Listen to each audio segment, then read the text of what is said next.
Hello friends, welcome to SuccessLoka YouTube channel. ನಾನು ನಿಮಗೆ ಈ ವಿಡಿಯೋದಲ್ಲಿ ಒಂದು ಇಂಪಾರ್ಟೆಂಟ್ ಟಾಪಿಕ್ ನಿಮಗೆ ಈ ವಿಡಿಯೋದಲ್ಲಿ ಡಿಸ್ಕಸ್ ಮಾಡಕ್ ಹೋಗ್ತಾ ಇದ್ದೀನಿ.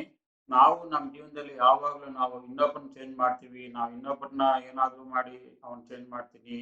ನಾವು ನನ್ನ ಮಾತು ಕೇಳಂಗೆ ಮಾಡಬೇಕು, ನಾನು ಹೇಗಾದರೂ ಮಾಡಿ ಅವನ್ನ ಚೇಂಜ್ ಮಾಡ್ತೀನಿ, ನಾನು ಅದನ್ನ ಚೇಂಜ್ ಮಾಡ್ತೀನಿ, ಇದನ್ನ ಚೇಂಜ್ ಮಾಡ್ತೀನಿ ಅಂತ ನಾವು ಜೀವನದಲ್ಲಿ ಯಾವಾಗ್ಲೂ ಯೋಚನೆ ಮಾಡ್ತಾ ಇರ್ತೀವಿ. ಅರ್ಥಾಯ್ತಲ್ವಾ? ನಾವು ಯಾವಾಗ್ಲೂ ಆ ಥರ ಯೋಚನೆ ಮಾಡಿದ್ರೆ ಅದರಿಂದ ಏನು ಯೂಸ್ ಆಗಲ್ಲ. ಅರ್ಥಾಯ್ತಲ್ವಾ? ನಾನು ನಿಮ್ಗೆ ಈ ವಿಡಿಯೋದಲ್ಲಿ ನೀವು ಆ ರೀತಿ ಯೋಚನೆ ಮಾಡಿದ್ರೆ ಏನಾಗುತ್ತೆ, ನೀವು ಯಾವ ರೀತಿ ಯೋಚನೆ ಮಾಡಿದ್ರೆ ನಿಮ್ಗೆ ಜೀವನದಲ್ಲಿ ತುಂಬಾ ಹೆಲ್ಪ್ ಆಗುತ್ತೆ ಅನ್ನೋದನ್ನ ನಾನು ಈ ವಿಡಿಯೋದಲ್ಲಿ ನಿಮ್ಗೆ ಹೇಳ್ತಾ ಇದ್ದೀನಿ. ಅದಕ್ಕೂ ಮೊದಲು ನೀವು ನಮ್ಮ ಚಾನಲ್ಗೆ ಇದುವರೆಗೂ ಸಬ್ಸ್ಕ್ರೈಬ್ ಮಾಡ್ಕೊಂಡಿಲ್ಲ ಅಂದ್ರೆ ಖಂಡಿತವಾಗಿ ಸಬ್ಸ್ಕ್ರೈಬ್ ಮಾಡ್ಕೊಳ್ಳಿ, ಮತ್ತೆ ಬೆಲ್ ಐಕನ್ ಕ್ಲಿಕ್ ಮಾಡಿದ್ರೆ ನಮ್ಮ ಎಲ್ಲಾ ಮುಂದಿನ ವಿಡಿಯೋಗಳು ನಿಮ್ಗೆ ಖಂಡಿತವಾಗಿ ಸಿಗುತ್ತೆ. ನಾವ್ ಏನ್ ಮಾಡ್ತೀವಿ ಅಂದ್ರೆ ದಿನಾಲೂ ಆಫೀಸಲ್ಲಿ ಹೋದ್ರೆ ಆಫೀಸಲ್ಲಿ ನಾನು ಅವ್ನ ಚೇಂಜ್ ಮಾಡ್ತೀನಿ, ನನ್ನ ಬಾಸ್ನ ಚೇಂಜ್ ಮಾಡ್ತೀನಿ, ನಮ್ಮ ಮನೆಗೆ ಬಂದ್ರೆ ನನ್ನ ಹೆಂಡತಿನ ಚೇಂಜ್ ಮಾಡ್ತೀನಿ, ನನ್ನ ಮಗನ ಚೇಂಜ್ ಮಾಡ್ತೀನಿ, ಇಲ್ಲ ನಾನೇ ಕೆಲ್ಸಕ್ಕೆ ಬಿಟ್ಬಿಡ್ತೀನಿ ಅಂತ ಸಾಕಷ್ಟು ರೀತಿಯಲ್ಲಿ ಏನಾದ್ರು ಒಂದು ಹೇಳ್ತಾನೆ ಇರ್ತೀವಿ. ಅರ್ಥಾಯ್ತಲ್ವಾ? ನಾವು ಯಾವಾಗ್ಲೂ ಇನ್ನೊಬ್ಬರು ಚೇಂಜ್ ಮಾಡೋದಕ್ಕೆ ಹೋಗ್ತೇವೆ, ನಾವು ನಮ್ಮನ್ನ ನಾವು ಚೇಂಜ್ ಮಾಡೋದಕ್ಕೆ ಯಾವತ್ತೂ ಪ್ರಯೋಜನ ಬೀಳೋದಿಲ್ಲ. ಗೊತ್ತಾಯ್ತಲ್ವಾ? ಅಕಸ್ಮಾತ್ ನಾವು ಹೋಗ್ಬಿಟ್ಟು ಅವನ್ ಚೇಂಜ್ ಮಾಡ್ತೀವಿ ಇವನ್ ಚೇಂಜ್ ಮಾಡ್ತೀವಿ ಅಂದ್ರೆ ಅದು ರಿಯಲಿ ಪಾಸಿಬಿಲಿಟಿ ಇದೆಯಾ? ನಾವು ಏನಾದ್ರು ಒಬ್ಬರನ್ನ ಏನಾದ್ರು ಚೇಂಜ್ ಮಾಡಕ್ ಹೋದಾಗ ಅವ್ರಿಗೆ ಏನಾಗುತ್ತೆ, ಅವ್ರಿಗೆ ಈಗೋ ಹರ್ಟ್ ಆಗುತ್ತೆ. ಅವ್ರಿಗೆ ಈಗೋ ಹರ್ಟ್ ಆಗಿದಾಗ ಏನಾಗುತ್ತೆ ಅಂದ್ರೆ, ಇವನ್ ಯಾಕೆ ನನ್ನ ಚೇಂಜ್ ಮಾಡಕ್ ಬರ್ತಿದ್ದಾರೆ ಅಂದ್ಬಿಟ್ಟು ಅವ್ರು ಅಲರ್ಟ್ ಆಗ್ತಾರೆ. ಅವ್ರು ಇನ್ನ ನಿಮ್ ಮೇಲೆ ಡಿಫ್ರೆಂಟ್ ಆಗಿ ಬಿಹೇವ್ ಮಾಡ್ತಾರೆ. ಅಲ್ವಾ? ನೀವು ಯಾಕೆ ಅವ್ರನ್ನ ಚೇಂಜ್ ಮಾಡ್ಬೇಕು ಅನ್ಕೊಂಡಿದಿರೋ ಆ ರೀಸನ್ಗೆ ಅವ್ರಿನ್ನ ಅದನ್ನ ಜಾಸ್ತಿ ಮಾಡಕ್ ಹೋಗ್ತಾರೋ ವಿನಃ ಅವ್ರು ಅದನ್ನ ಕಡಿಮೆ ಮಾಡೋದಿಲ್ಲ. ಯಾಕಂದ್ರೆ ಅವ್ರಿಗೆ ಈಗೋ ಹರ್ಟ್ ಆಗುತ್ತೆ, ನೀವು ಯಾರು ಚೇಂಜ್ ಮಾಡೋದಕ್ಕೆ ಅವ್ರನ್ನ ಅಂತ ಅವ್ರಿಗೆ ಮೈಂಡಲ್ಲಿ ಬರುತ್ತೆ. ಆಗ ನೀವು ಎಷ್ಟೇ ಪ್ರಯತ್ನ ಬಿದ್ರೂ ನೀವು ಅವ್ರನ್ನ ಚೇಂಜ್ ಮಾಡೋದಕ್ಕೆ ಆಗಲ್ಲ. ಆಯ್ತಲ್ವಾ? ಅದೇನಾಗುತ್ತೆ, ನೀವು ಅವ್ನ ಚೇಂಜ್ ಮಾಡಕ್ ಹೋದಾಗ ಅವ್ರು ನಿಮ್ಮ ಮೇಲೆ ಕೆಟ್ಟ ಅಭಿಪ್ರಾಯ ಮೂಡಿಸ್ಕೊಳ್ತಾರೆ, ಮತ್ತೆ ಅದು ಒಂದರಿಂದ ಒಂದು ಬೆಳ್ಕೊಂಡು ಹೋಗುತ್ತೆ. ಅರ್ಥಾಯ್ತಲ್ವಾ? ಒಂದ್ರ ಮೇಲೆ ಒಂದು ಆತರ ನಿಮ್ಮ ಮೇಲೆ ಬ್ಯಾಡ್ ಇಂಪ್ರೆಷನ್ ಬೆಳ್ಕೊಂಡು ಹೋದಾಗ ನಿಮ್ಮ ನೋಡಿದ ತಕ್ಷಣ ಅವರು ತಪ್ಪು ತಿಳ್ಕೊಳ್ತಾ ಇರ್ತಾರೆ, ಮತ್ತೆ ರಾಂಗ್ ಆಗ್ತಾ ಇರ್ತಾರೆ, ಮತ್ತೆ ಒಂಥರ ಕೋಪ ಬಂದಂಗೆ ಮಾಡ್ಕೊಳ್ತಾ ಇರ್ತಾರೆ. ಏನಾದ್ರೂ ಒಬ್ಬರನ್ನ ಚೇಂಜ್ ಮಾಡ್ಬೇಕಂದಾಗ ಅವರಷ್ಟು ಅವರೇ ಒಪ್ಕೊಂಡು ಚೇಂಜ್ ಆದ್ರೆ, ಅರ್ಥಾಯ್ತಲ್ವಾ? ಅವರಷ್ಟು ಅವ್ರು ಒಪ್ಕೊಂಡು ಚೇಂಜ್ ಆದ್ರೆ ಅವ್ರು ಚೇಂಜ್ ಆದಾಗೆ. ಅದು ಬಿಟ್ಟು ನಾನು ಇನ್ನೊಬ್ಬನ ಚೇಂಜ್ ಮಾಡ್ತೀನಿ, ನಾನು ಅವ್ರನ್ನ ಮಾಡ್ತೀನಿ, ಹಿಂಗ್ ಮಾಡ್ತೀನಿ ಅಂದ್ರೆ ಅದು ಯಾವ್ದು ಸಾಧ್ಯ ಇಲ್ಲ. ಈಗ ನಾವು ಇನ್ನೊಬ್ಬನ ಚೇಂಜ್ ಮಾಡೋದಕ್ಕೆ ಹೋಗ್ಬಾರ್ದು. ಮತ್ತೆ ಇನ್ ಕೇಸ್ ಏನಾದ್ರೂ ನಾವು ಹೇಳ್ದಾಗೆ ಅವ್ನು ಚೇಂಜ್ ಆದ್ರು ಅನ್ಕೊಳ್ಳಿ, ಇನ್ ಕೇಸ್ ಏನಾದ್ರೂ ನಾವು ಹೇಳ್ದಾಗೇನೆ ಅವ್ನು ಚೇಂಜ್ ಆದ್ರು ನಮ್ಮ ಹ್ಯಾಪಿನೆಸ್ ಅವ್ನು ಚೇಂಜ್ ಆಗಿದ ತಕ್ಷಣ ಜಾಸ್ತಿ ಆಗುತ್ತಾ ಅಂತ ನೀವು ಯೋಚನೆ ಮಾಡ್ಬೇಕು.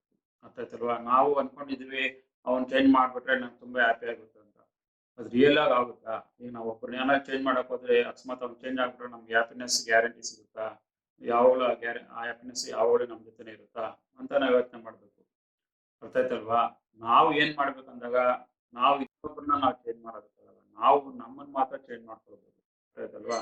ನಾವು ಏನ್ ಚೇಂಜ್ ಮಾಡ್ಕೊಳ್ಬೋದು ಅಂದ್ರೆ, ನಾವು ಅವನ ಜೊತೆ ಮಾತಾಡ್ಬೇಕಂದಾಗ, ವ್ಯವಹಾರ ಮಾಡ್ಬೇಕಾದಾಗ ನಾವು ಅವನಿಗೆ ಯಾವ ರೀತಿ ನಾವು ರಿಯಾಕ್ಟ್ ಮಾಡ್ತಿರ್ತೀವಿ, ನಾರ್ಮಲ್ ಆಗಿ ಜಾಸ್ತಿ ಕೋಪ ಮಾಡ್ಕೊಳ್ಳೋದು, ಜಾಸ್ತಿ ಆ ಬೈಯೋದು, ಜಗಳ ಮಾಡೋದು ಅನ್ನೋ ರೀತಿಯಲ್ಲಿ ನಾವು ಅವನ ಜೊತೆಯಲ್ಲಿ ವ್ಯವಹಾರ ಇಟ್ಕೊಂಡಾಗ ನಾವು ಆದಷ್ಟು ಆ ರಿಯಾಕ್ಷನ್ ನಾವು ಚೇಂಜ್ ಮಾಡ್ಕೊಳ್ಬೇಕು.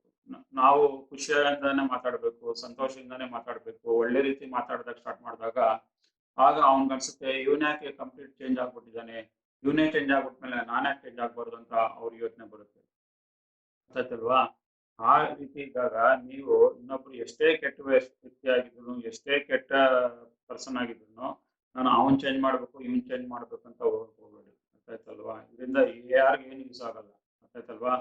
ನೀವು ಯಾವ ರೀತಿ ಆ ಕೆಟ್ಟ ಮನುಷ್ಯನ ಜೊತೆಯಲ್ಲಿ ನೀವು ಯಾವ ರೀತಿ ರಿಯಾಕ್ಟ್ ಮಾಡ್ತಾ ಇದ್ದೀರಾ, ಅವನ ಜೊತೆಲಿ ಯಾವ ರೀತಿ ಮಾತಾಡ್ತಾ ಇದ್ದೀರಾ ಅಂತ ಗಮನಿಸಿದಾಗ ನೀವು ಅವನ್ಗೆ ಅವ್ನು ಯಾವ ರೀತಿ ಬಿಹೇವ್ ಮಾಡ್ತಿದಾರೋ ನೀವು ಟೋಟ್ಲಿ ಡಿಫ್ರೆಂಟ್ ಆಗಿ ಬಿಹೇವ್ ಮಾಡ್ತಾ ಇದ್ದಾಗ ಅವನಿಗೆ ಅನ್ಸುತ್ತೆ, ನಾನು ಇವನ ಹತ್ರ ಜಗಳ ಮಾಡಕ್ ಹೋಗ್ದೆ, ಅವ್ನು ಜಗಳ ಆಡ್ತಾನೆ ಹೋಗ್ತಿದ್ದಾನಲ್ವ ಅಂತ ಅವ್ರಿಗೆ ಅನ್ಸುತ್ತೆ.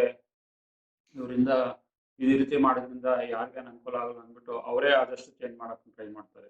ಅರ್ಥ ಆಯ್ತಲ್ವಾ? ಆದ್ರಿಂದ ನೀವೇನ್ ಮಾಡ್ಬೇಕಂದಾಗ, ಒಂದು, ನಾವ್ ಯಾರನ್ನೂ ಚೇಂಜ್ ಮಾಡೋದಕ್ಕಾಗಲ್ಲ ಫಸ್ಟ್ ಆಫ್ ಆಲ್. ಅರ್ಥ ಆಯ್ತಲ್ವಾ? ಎರಡು, ನಾವೇನ್ ಚೇಂಜ್ ಮಾಡ್ಬೋದಂದ್ರೆ, ಏನಾದ್ರೂ ಒಂದು ಬಂದ್ರೆ, ಯಾವ್ದೋ ಒಂದು ವಿಷಯ ಟಾಪಿಕ್ ಬಂದ್ರೆ ನಾವು ಬೇರೆ ಟಾಪಿಕ್ ಮಾತಾಡೋದು, ಮತ್ತೆ ನಾವು ನಮ್ಮ ಮೈಂಡ್ ಅಲ್ಲಿ ಯಾವ ರೀತಿ ರಿಯಾಕ್ಟ್ ಮಾಡ್ತೀವಿ, ಒಬ್ಬರ ಹತ್ರ ಮಾತಾಡ್ಬೇಕಾದಾಗ ನಮ್ಮ ಮೈಂಡ್ ಅಲ್ಲಿ ಡಿಫ್ರೆಂಟ್ ರಿಯಾಕ್ಷನ್ ತೋರಿಸ್ತಾ ಇರುತ್ತೆ. ನಾವು ಆ ರಿಯಾಕ್ಷನ್ ಮಾಡೋದನ್ನ ಡಿಫ್ರೆಂಟ್ ಆಗಿ ಯೋಚನೆ ಮಾಡಿದಾಗ ನಮ್ಗೆ ಗ್ಯಾರಂಟಿ ನಮ್ಗೆ ಸಂತೋಷ, ಹ್ಯಾಪಿನೆಸ್ ಜಾಸ್ತಿ ಆಗುತ್ತೆ, ನಾವು ಹ್ಯಾಪಿ ಆಗಿರ್ತೀವಿ.